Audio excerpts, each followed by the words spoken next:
В Аше 17-19 сентября пройдет неделя турецких фильмов. Об этом сообщает пресс-служба посольства Турции в Кыргызстане.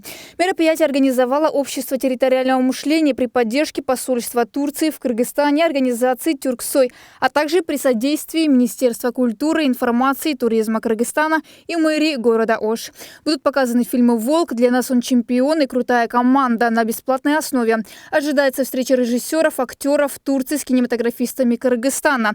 Пройдут двухсторонние переговоры и дискуссии по вопросам реализации совместных проектов, говорится в сообщении.